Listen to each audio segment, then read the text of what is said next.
Jacob, it looks like it's just you and me this morning, and so I'll get started explaining to you because I don't want to waste your time since you are promptly here at 10.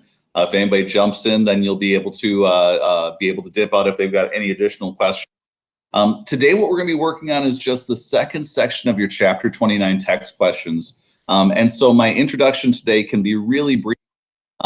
What you'll want to be paying attention to when you're reading today for Chapter 29, Lesson 2, first of all, as usual, make sure you fill out the attendance so that your attendance is taken care of for today.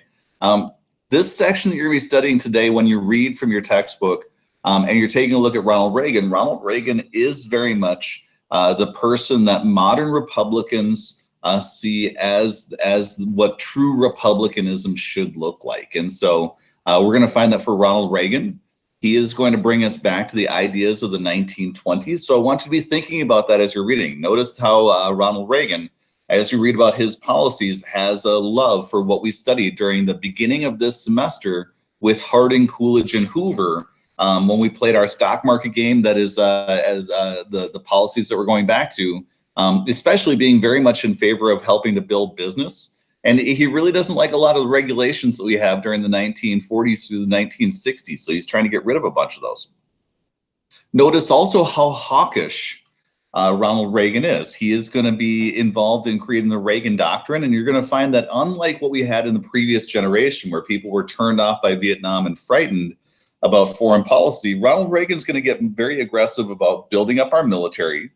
And he is going to be very aggressive about putting forward a strong American foreign policy presence because he feels like the previous presidents had weakened what it meant to be an American. And the best way to think about Ronald Reagan, and this brings us full circle, is as you read this chapter about him, you learned in the first couple chapters about the Puritans in Massachusetts during colonization. And they said that their goal was to create a city on a hill, which would provide a beacon for the rest of the world to see how religiously good and how great their society was, given that they were free, independent, and they were so focused on their Christianity.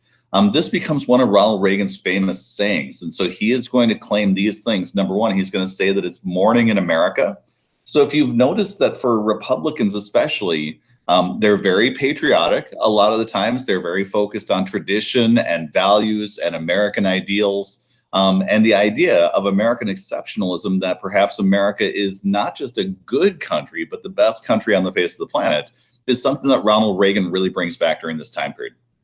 What I'd also like you to notice, though, is we just went through an impeachment just this past spring. And in that impeachment for President Trump, we found that Republicans stayed united with President Trump. Democrats were against President Trump.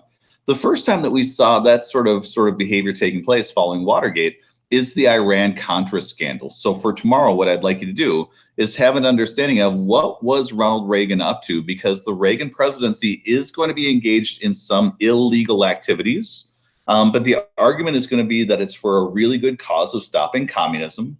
And you're going to find that during this scandal, unlike Watergate, where you had Republicans and Democrats saying that there were certain behaviors that were illegal and bad, in this situation, you're going to have Democrats still saying that what the president's doing is wrong. But for people in his party, they're going to be very quick to forgive Ronald Reagan. And we're going to find that that becomes part of the environment that you're growing into, where we very much have a partisan environment here inside the United States of Democrats versus Republicans. And there isn't a lot of compromise between them. And we see that very much starting 40 years ago with the Reagan presidency. So for you guys, that's the section of your text questions that are going to be happening for tomorrow. Tomorrow, I'll help you digest those and explain what's going on with George H.W. Bush as you wrap up your text questions for not just this week, but for the school year. But then let me also remind you, your grading scale is now A, B, P, or I. A and B are obvious for grades. P is passing if you're in the C or the D range. And I is that you have an NC in that next year. You will be then working to try to build up that credit when you come back to school.